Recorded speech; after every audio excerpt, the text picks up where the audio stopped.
जी जनाब, हम मौजूद हैं आपके साथ आपके फेवरेट शो मुकम्मल घर में, और सेगमेंट है हमारा मेरी सहेली। मेरी सहेली में हमारे साथ इस वक्त मौजूद हैं डॉक्टर हिरा खान आफरीदी, जो कि assistant professor department of oncology Liaquat national hospital हैं। और टॉपिक है हमारा आज का बहुत इम्पॉर्टेंट, ब्रेस्ट कैंसर। जी हाँ, हम बात कर रहे हैं ब्रेस्ट कैंसर के हवाले से और कोशिश कर रहे हैं उसकी अवेयरनेस क्रिएट करने की। 9 में से एक औरत पाकिस्तान में जो है वो इस मर्ज में मुब्तला है या ब्रेस्ट कैंसर की जंग जो है वो लड़ रही है। और अगर एशिया की बात की जाए तो पाकिस्तान का जो है वो हाईएस्ट रेट जो है वो रीसेंट रिसर्च से साबित हुआ है ब्रेस्ट कैंसर के हवाले से। डॉक्टर साहबा, हमारे यहाँ लोगों को अवेयरनेस ही नहीं है बेसिकली कि ये क्या चीज़ है, इसको किस तरीके से चेक किया जाए, क्या किया जाए। तो आप ज़रा लोगों को ये बताएं आम फहम अंदाज में कि इसके सबसे पहले शुरुआती सिम्टम्स जो होते हैं वो क्या होते हैं, किस तरह से पता लगेगा? तो सबसे पहले तो यही चीज समझनी है कि ब्रेस्ट कैंसर के सिम्टम्स तभी आएंगे जब वो बहुत ज्यादा साइज में बड़ा हो जाए। अच्छा। तो हमने जो तशखीस जल्दी करने की बात है हम्म। वो इसीलिए है कि आपको सिम्टम्स तो बाद में आएंगे। सही। आपने हमारा गोल है कि हम उसे तब कैच करें जब वो अपने सिम्टम्स शो ना कर रहा हो। ओके, ठीक है, बिल्कुल बिगनिंग यानी स्टेज में। बिल्कुल बिल्कुल, क्योंकि देखिए, जितनी जल्दी तशखीस होती है उतना कम इलाज है, उतना हमारे पास जो है वो फायदे के चांसेस है। तो अमूमन क्या होता है, क्या सिम्टम्स हो सकते हैं वो मैं आपको जरूर बता देती हूँ। कि गुठली का महसूस होना, सही। ठीक है। आपको कहीं पे भी ब्रेस्ट में अंदर की तरफ बाहर की तरफ गुठली महसूस हो रही है, साइज के अंदर कोई चेंज आ रहा है, यानी आपको लगता है कि आपका कोई एक ब्रेस्ट जो है वो ज्यादा भारी हो गया है दूसरे के मुकाबले में, स्किन सख्त हो रही है, या सही। स्किन के ऊपर कोई ऐसा दाना बन जाना। देखिए, छोटे मोटे दाने तो हो सकते हैं जी। क्योंकि वहां पे हेयर वगैरह भी होता है, वो टूट जाए उसकी वजह से भी हो सकता है। लेकिन कोई ऐसा जिसमें से कोई मवाद निकल रहा है, निपल वाला जो एरिया है वहां पे कोई सख्ती आ जाए, या निपल में से कोई डिस्चार्ज आ रहा हो, पानी या खून नुमा कोई चीज आ रही हो। फिर जो ब्रेस्ट है उसी के साथ हमारी जो बगल है, बगल के अंदर कोई गुठली का महसूस होना, ये कुछ सिम्टम्स हैं। जो दर्द है, या वहां पे सुर्खी आ जाए, या वहां पे कोई जख्म बन जाए, ये तभी होगा जब ब्रेस्ट कैंसर एडवांस स्टेज में हो चुका हो। तो इसीलिए जल्दी तशखीस करने के लिए जो हम सबको मशवरा देते हैं वो यही है कि सब खवातीन जो हैं वो अपने हर महीने ब्रेस्ट का मुआयना करें। ठीक है। जो खवातीन जिनको माहवारी आती है वो अपनी माहवारी के 7वें दिन अपना फिक्स कर लें। समझे, एक तरह से आपने अपना एक अलार्म लगा लिया कि आप 7वें दिन अपना ब्रेस्ट का मुआयना करेंगे। हम इसलिए कहते हैं क्योंकि उस वक्त तक आपका पेन और जो थोड़ी भारीपन है वो कम हो जाता है। और उसका हम तरीका ये बताते हैं कि आप जो है जिस तरह घड़ी के हैंड होता है, घड़ी का जिस तरह हैंड होता है, आपने उस तरीके से 12 o'clock 1 o'clock पे जाके अपने ब्रेस्ट का मुआयना करना है। अगर आप अपने सीधे ब्रेस्ट का मुआयना कर रहे हैं तो आप उल्टे हाथ के जरिए करेंगे, ठीक है। और इसी तरीके से आप अपनी बगल का भी मुआयना कीजिए।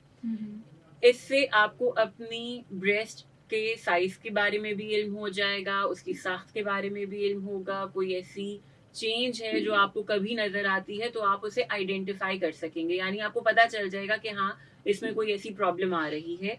और दूसरा जो तरीका है वो अपने मुआलिज से मुआयना करवाने का है। उसके लिए हम कहते हैं कि आप साल में एक दफा अपने ब्रेस्ट का मुआयना, चाहे आपकी गायनेकोलॉजिस्ट हैं, आपके फिजिशियन हैं, आप ब्रेस्ट सर्जन है, किसी के पास एक एक के पास जाके आप करवा सकते हैं। और तीसरा जो कि बहुत ही इम्पोर्टेंट चीज है वो है मैमोग्राम। मैमोग्राम एक खास किस्म का एक्सरे है जिसका हमारी जो समझे गाइडलाइंस कहती हैं कि वो खवातीन जिनकी फैमिली में हिस्ट्री नहीं है, यानी जिनको कोई ऐसा रिस्क फैक्टर नहीं है, वो 40 साल की उम्र से अपना मैमोग्राम हर साल करवाना शुरू कर दें। ठीक है। ठीक है। और जिनकी फैमिली में हिस्ट्री है, यानी कि उनको या तो खुद शुआएं मिल चुकी हैं, या खुद उनकी फैमिली में वालदा, खाला या बहनों में से किसी को ब्रेस्ट कैंसर की हिस्ट्री है, तो उनको ये स्क्रीनिंग जल्दी करनी पड़ेगी, ठीक है। हम 25 साल की एज से फिर उनको मशवरा देते हैं कि वो अपने ये हर साल टेस्ट करवाना शुरू कर दें, ताकि मर्ज को हम जल्दी तशखीस कर सकें। जितना जल्दी तशखीस होगा उतना कम इलाज की ज़रूरत है, उतने फ़ायदे के चांसेस ज़्यादा हैं। ठीक है। अच्छा डॉक्टर साहिबा, हमारे साथ एक कॉलर थी ज़ुबैदा अदीब साहिबा, और उनका ये कहना था कि आजकल जो है वो माएँ जो है वो मदर फीड नहीं कराती, ब्रेस्ट फीड नहीं कराती यूजुअली, और इससे भाग रही होती हैं। अब वो रीज़न उसके मल्टीपल हो सकते हैं कि वर्किंग वुमेन हैं या अपने फिगर को लेके कॉन्शियस हैं या व्हाट्सएवर। उन्होंने कहा कि वो खुद ऐसी कुछ न्यूली वेड या नई माओं को जानती हैं कि जिनके जो है वो ब्रेस्ट पे जैसे गिल्टी सी जो है वो बन जाती है, फिर वो खुद ही जो है वो ख़त्म हो जाती है, फिर दोबारा से वो नमूदार हो जाती है। तो क्या ये भी ब्रेस्ट कैंसर की ही कोई इंडिकेशन है, और क्या इसका प्रॉपर चेकअप टेस्ट करवाने की ज़रूरत है? अच्छा देखिए, तो सबसे पहले तो एक चीज़ हम क्लियर कर दें कि हर गिल्टी कैंसर नहीं होती, ठीक है। यानी अगर हमारे पास 9 गिल्टियाँ हैं तो उनमें से कोई एक कैंसर होगी, बाकी नहीं होंगी।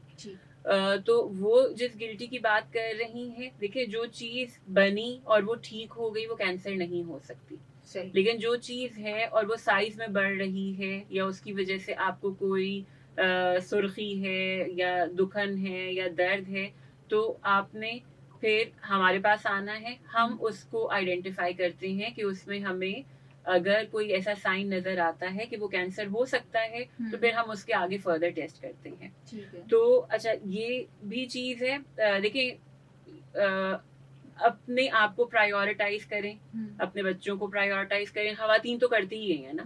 तो हमारे पास वर्किंग वुमेन होना एक एक्सक्यूज नहीं होना चाहिए, क्योंकि हमारे पास हम अपने भी डॉक्टर्स हैं जो, देखिए आप ब्रेस्ट को एक्सप्रेस करें, आप उसके थ्रू अपने बच्चे को जो है अपना ब्रेस्ट मिल्क भी दें, और जो है अपना भी इस रिस्क फैक्टर को कम करें। तो ब्रेस्ट फीडिंग जरूर जरूर जरूर करनी चाहिए। ठीक, चाहे कोई भी आपका जो है वो एक्सक्यूज हो, लेकिन आपने ये काम जरूर करना है। बिल्कुल। और अगर नहीं आ रहा है या ब्रेस्ट में मिल्क कम है, आप एक्सप्रेस नहीं कर पा रहे हैं, तो अपने डॉक्टर के पास जाएं, गायनोकोलॉजिस्ट के पास जाएं, वो आपको उसके तरीके बताएंगे।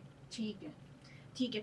अच्छा डॉक्टर साहिबा, ये बताइएगा हमें कि आपके पास जो केसेस आते होंगे, तो उसमें यूजुअली अगर हम पाकिस्तान की बात कर रहे हैं, तो यूजुअली कौन सा एज ग्रुप है जिसमें सबसे ज़्यादा जो है वो ब्रेस्ट कैंसर जो है वो नमूदार होता है? अभी आपने बताया कि 40 से ऊपर की एज में जो है वो यूजुअली होता है, फिर आपने कहा 20 साल में भी अब होना शुरू हो गया, 20 जी देखिए, तो पहले ये होता था कि ज्यादातर हमारे पास जो है वो 45, 50, 60 इस एज में ब्रेस्ट कैंसर की पेशेंट्स आते थे, लेकिन अब हर एज ग्रुप में है, और यंग एज ग्रुप ज्यादा है। ठीक है। यानी 30 साल, 25 साल, हमने ये सब एज ग्रुप्स हम देख रहे हैं, जो कि बहुत अलार्मिंग है हमारे लिए। ठीक है। और इसीलिए हम कहते हैं कि आपने ये नहीं सोचना कि भाई ये तो 50 साल के बाद होती है बीमारी, तो मैं तो अपना मुआयना उसके बाद करना शुरू करूंगी। नहीं, आपने अपना मुआयना करना है, और अपने जो मैंने आपको सारे स्टेप्स बताए हैं, ये आपने अर्ली एज से ही शुरू कर देना है। तो डॉक्टर साहब, अगर अर्ली एज की हम बात जैसे कर रहे हैं, तो क्या हमें कॉलेजेस और यूनिवर्सिटीज़ में भी अब ये अवेयरनेस क्रिएट करने की ज़रूरत है? ये बात हम करेंगे डॉक्टर साहिबा से ब्रेक के बाद। हम मौजूद हैं आपके साथ अनिल रज़ाक, फ़ाइज़ा कुरैशी, और सेगमेंट है हमारा मेरी सहेली। टॉपिक है ब्रेस्ट कैंसर, और हमारे साथ मौजूद हैं डॉक्टर हिरा खान आफरीदी, जो कि assistant professor department of oncology, Liaquat national hospital हैं। आप भी हमें 1111-107 पे कॉल करके अपनी राय का इजहार या कोई सवाल पूछना चाहें तो ज़रूर पूछ सकते हैं। कराची से बाहर वाले 021 कोड मिलाएंगे। उसके अलावा आप 0345110107 के ऊपर व्हाट्सएप करके भी हमसे अपनी राय का इजहार कर सकते हैं। आप सुन रहे हैं अपना कराची FM 107 और बल्ले बल्ले FM नेटवर्क। जी, हमारे गेस्ट हमारे साथ मौजूद हैं डॉक्टर हिरा खान आफरीदी, लियाकत नेशनल हॉस्पिटल से FCPS ऑन्कोलॉजी असिस्टेंट प्रोफेसर हैं, डिपार्टमेंट ऑफ ऑन्कोलॉजी, और हम ब्रेस्ट कैंसर के हवाले से बात कर रहे हैं। सेगमेंट है हमारा मेरी सहेली। और अनिला का क्वेश्चन था लिंक एंड होने पे कि कॉलेज और यूनिवर्सिटी के लेवल पे अवेयरनेस दी जाए, और सबसे ज़्यादा अवेयरनेस ही ज़रूरी है, और चेकअप्स करवाए जाएं, इस तरह का कुछ आप ज़रूरी समझती हैं? जी, और वैसे तो ये पूरे साल की होनी चाहिए चीज़ें, लेकिन हम अक्टूबर में ये ज़रूर करते हैं। देखिए स्कूल में बहुत यंग एज में तो शायद क्योंकि बच्चे डर भी सकते हैं, तो मेरे ख्याल से ओ लेवल्स एक या जो मैट्रिक की एज ग्रुप वाले बच्चे हैं उसमें ये चीज़ स्टार्ट हो जानी चाहिए, और यूनिवर्सिटी लेवल पे तो ज़रूर होना चाहिए। और ये काम जो है हम शुरू कर भी चुके हैं। वक्तन फ़वक्तन जो हमारे शहर के और मुल्क के मुख्तलिफ ऑन्कोलॉजिस्ट हैं वो ये सेशंस लेते हैं। ठीक है, मैं खुद भी जाती रहती हूँ इनमें, तो ये हमने काम शुरू किया हुआ है। फाइन। अच्छा डॉक्टर साहिबा, आपने एज की बात की कि जो एक बहुत कॉमन है वो 50 इयर्स के बाद, 50 साल के बाद इसके चांसेस जो हैं वो बढ़ जाते हैं, लेकिन आपने उसके साथ साथ ये भी कहा कि 20 साल की लड़कियों में भी हो रहा है और यंग एज में ये बड़ा एग्रेसिव है। जी। रीजंस आपने ये भी बताए कि जंक फूड बहुत ज़्यादा हमारे लाइफ में आ चुका है, फ्राइड बहुत ज़्यादा हम लोग खाने लगे हैं, और हार्मोनल डिस्टरबेंस भी इसमें क्या इफेक्ट करती है? जैसे आजकल है ही ना, जी, जैसे मैंने कहा कि 70 से 80%, क्योंकि ब्रेस्ट कैंसर 2-3 मुख्तलिफ किस्म के हैं, ठीक है, और उन दोनों तीनों किस्म की जो वजूहात हैं वो डिफरेंट होती हैं। ज़्यादातर जो हमारे पास 70% है वो हार्मोन पॉजिटिव ब्रेस्ट कैंसर है, यानी कि जिसमें हमारे जिस्म के हार्मोन्स जो हैं उसके बढ़ने का सबब बनते हैं। तो हार्मोन डिस्टर्बेंस बहुत एक मेन फैक्टर ही वो है। सही। अच्छा, अब हम एक तो बात करते हैं मोनोपॉज की ना, तो वो तो एक नेचुरली एक है अमल। उसके अलावा आजकल पहले भी होता था, लेकिन अगर हम आजकल देखें डॉक्टर साहिबा तो बहुत ज़्यादा यंग लड़कियों में बहुत हार्मोनल डिस्टर्बेंस है, और जैसे पीसीओज हैं। जी हाँ, तो उसके लिए फिर क्या करना चाहिए? देखिए उसमें फिर हमें जो है पीसीओज जो है वो ज्यादातर हमारे पास ग्लूटेन डिपेंडेंसी की वजह से होता है। सही। ये एक किस्म का हमारे जो ग़िज़ा के अंदर एक मादा है जिसको हम वीट वगैरह कहते हैं, ये सब ग्लूटेन है। तो उसमें फिर हमें अपना वो कट डाउन करना है, हम बाकी चीज़ों को लेकर आ जाएं, हम ज़्यादा वेजिटेबल्स की तरफ जाएं, और जो है हम फ्रूट्स की तरफ जाएं, हम मीट प्रोडक्ट्स लें। जो पीसीओएस वाली ख़वातीन हैं उनको कहा जाता है कि वो ज़रा ग्लूटेन फ्री डाइट की तरफ आ जाएं। तो मेरे ख्याल से डाइट बहुत एक मेन कंपोनेंट है, और दूसरी चीज़ एक्सरसाइज है। अगर ये दो चीज़ों को हम पकड़ लें तो मेरे ख्याल से हम एक जो प्रिवेंशन वाली बात है ना वो मेजर है ही वो। सही। तो मतलब वो वाली जो एक हार्मोनल डिस्टरबेंस उस एज में होती है, यंग एज में जो होती है वो भी इफेक्टिव उसी तरह से होती है। बिल्कुल जो मोनोपॉज की हम बात करें। बिल्कुल, यानी अगर आपको पीरियड्स नहीं आ रहे हैं, आपके जिस्म में ईस्ट्रोजन हार्मोन ज्यादा रह रहा है, तो वो रिस्क फैक्टर यंग खवातीन में भी वही बनेगा। सही, ठीक है। अच्छा, ब्रेस्ट फीडिंग की हम बात कर रहे थे डॉक्टर साहब, अब बहुत होने लगा है ये, या तो वही हम बात करेंगे कि हमारी डाइट अच्छी नहीं है, या हम डाइट में इस तरह की चीज़ें, क्योंकि बहुत मैंने देखा है कि बहुत कोशिश के बाद, कोर्सेज करने के बाद, जैसे आपने कहा कि डॉक्टर से पूछें अपनी, और वो कोर्स बताती हैं, घर में बड़े बुजुर्ग होते हैं वो बहुत सारे टोटके भी बताते हैं और किए जाते हैं, लेकिन उसके बावजूद जो है, स्पेशली अगर मैं बात करूँ तो सी सेक्शन मदर्स, उनको बड़ा ये प्रॉब्लम फेस करना पड़ रहा है आजकल। नहीं, ऐसा नहीं होता वैसे, मतलब सी सेक्शन वजह नहीं है। अच्छा, नहीं है, ठीक है। ये तो क्योंकि जो मिल्क प्रोडक्शन है वो तो बस बेबी से रिलेटेड है। अब ऐसा नहीं है कि वो नॉर्मल डिलीवरी होगी तो ही मिल्क प्रोडक्शन होगी, तो ये तो आई थिंक ये मिथ है। या फिर ये कि वो टाइम ड्यूरेशन जो पैदा होने के बाद देर हो जाती है सिजेरियन की वजह से, समटाइम्स उसकी वजह से। नहीं, मेरे ख्याल से ये सारी, मतलब इसमें सिर्फ कोशिश करनी पड़ेगी। सही। और भले कम आपको उसमें आ रहा है ब्रेस्ट मिल्क, लेकिन आप अगर कोशिश जारी रखेंगे, बच्चे को से वो ट्राई करवाते रहेंगे, तो वो प्रॉब्लम नहीं रहता। सही, ठीक है। अच्छा, हमने गिल्टी की बात की। डॉक्टर साहब, बहुत सारी अंडर आर्म्स कभी कभी ऐसा ख़वातीन को फील होता है कि वो, अच्छा उनका, लेकिन सोचना ये होता है कि वो ऊपर की तरफ है, उभरी हुई है, तो ये वो चीज़ नहीं है, क्योंकि हमारे यहाँ ये कॉन्सेप्ट है कि जो आपको अंदर गिल्टी फील हो रही है, आपको दबाने से या आपको हाथ उंगली से फील हो रही है कि अंदर है, तो वो अल्लाह न करे कि कैंसर हम समझ सकते हैं, लेकिन अगर बाहर की तरफ गिल्टी है और उसमें दर्द भी है तो वो कैंसर नहीं है। देखिए, आप उसको खुद से तो अपनी एक तशखीस नहीं बना नहीं कर सकेंगे, सकते। ठीक है। जैसे मैंने कहा, हर गिल्टी कैंसर नहीं है, बहुत सारे वहाँ पे दाने जी, या जी। कोई जी, जी। जैसे आपने वहाँ की जगह क्लीन की है, उसकी वजह से हम्म। बाल टूट गया, हम सही, उसे सही। फॉलिक्यूलाइटिस कहते हैं, उस वजह से भी वहाँ पे कोई दाना या इस किस्म की गिल्टी बन सकती है। तो आप जब मुआयना कर रही हैं, आपको कोई ऐसी चीज मिलती है, तो आप फिर डॉक्टर के पास जाकर, फिर उसका काम है, डॉक्टर का काम है कि वो उस चीज को देख लें कि वो वाकई में, क्योंकि हमारे पास बहुत सारी खवातीन, खासकर अक्टूबर के बाद जब आप लोग ये इतनी अवेयरनेस दे देते हैं, उसके बाद हमारे पास बहुत खवातीन इन्हीं मसलों के साथ आती हैं, तो हम फिर उनको तसल्ली दे देते हैं जब हमें पता चल जाता है कि हाँ भाई ये वो वाली गिल्टी नहीं है, कैंसर वाली गिल्टी नहीं है, तो वो दूसरा स्टेप हमारे ऊपर रहने दें, हमारे पास जरूर आए अगर आप कोई ऐसी चीज देख रहे हैं, ताकि हम आपको बता सकें। अच्छा, बाज दफा गिल्टी ही ऐसी होती है डॉक्टर साहबा जो एक दफा हो गई और वो खत्म हो गई और फिर दोबारा उसी जगह रिपीट हो रही है, तो वो उसके लिए क्या कहेंगी आप?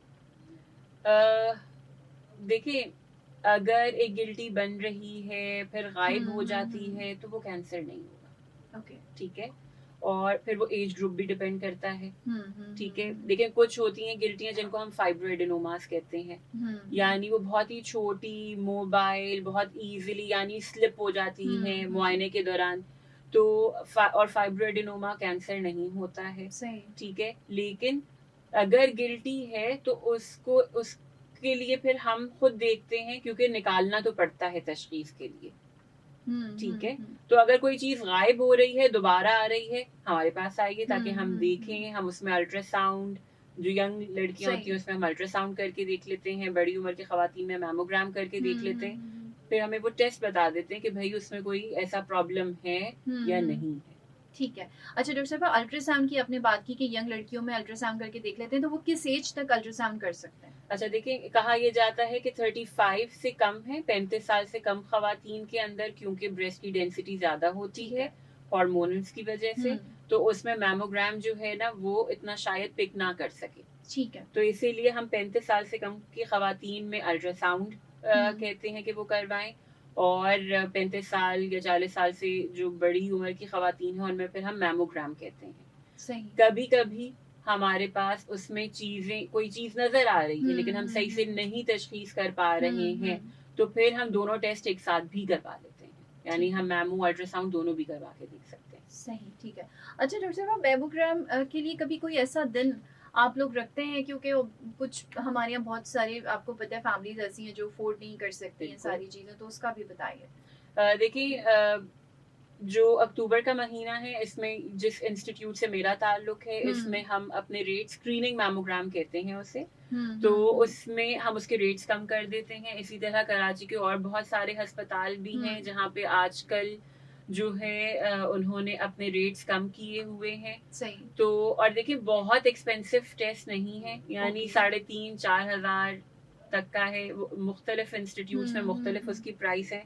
हमारी खवातीन जो हैं वो मेरे ख्याल से एक सूट पे इससे ज्यादा पैसे लगा देती हैं, तो एक सूट कम अपने वार्डरोब में कर लें, ठीक है, दूसरी जगह पे रिपीट कर लें अपना वो वाला सूट, लेकिन अपना टेस्ट जरूर करवाएं। ये कोई बहुत ज्यादा महंगा टेस्ट नहीं। ओके। अच्छा, एक कॉन्सेप्ट ये भी है कि ये पेनफुल बहुत है और बहुत सारी खवातीन इससे भी डर जाती हैं। देखिए, मैमोग्राम जो है उसमें क्योंकि हमें ब्रेस्ट को कंप्रेस करना पड़ता है, तो थोड़ा बहुत पेन होता है, लेकिन वो बहुत कम वक्त के लिए है। अगर आपको ये डर है तो हम कभी कभी कहते हैं कि भैया आप पैनाडोल भी खा सकती हैं उसके साथ, लेकिन ऐसा नहीं है कि ये वाला पेन महीनों चलेगा। सही। वक्ती तौर पे आपको दर्द होगा, लेकिन वो मेरे ख्याल से 4-5 घंटे से ज्यादा नहीं रहता। सही, ठीक है जी। और ब्रेस्ट कैंसर के हवाले से हम बात कर रहे हैं, हमारी डिस्कशन अभी कंटिन्यू है। बिल्कुल, डॉक्टर हिरा खान आफरीदी लियाकत नेशनल हॉस्पिटल से असिस्टेंट प्रोफेसर हैं, डिपार्टमेंट ऑफ ऑन्कोलॉजी से हमारे साथ मौजूद हैं। मेरी सहेली सेगमेंट है और अनीला रज़ाक फायज़ कुरैशी बिल्कुल आपके साथ मौजूद हैं। आप हमें कॉल कर सकते हैं 11-11-107 11-11-107 और व्हाट्सएप पे आप हमें मैसेज कर सकते हैं 034511041070 034511041070। सुनते रहिए अपना कराची FM 107 कराची की आवाज़ और बल्ले बल्ले FM नेटवर्क।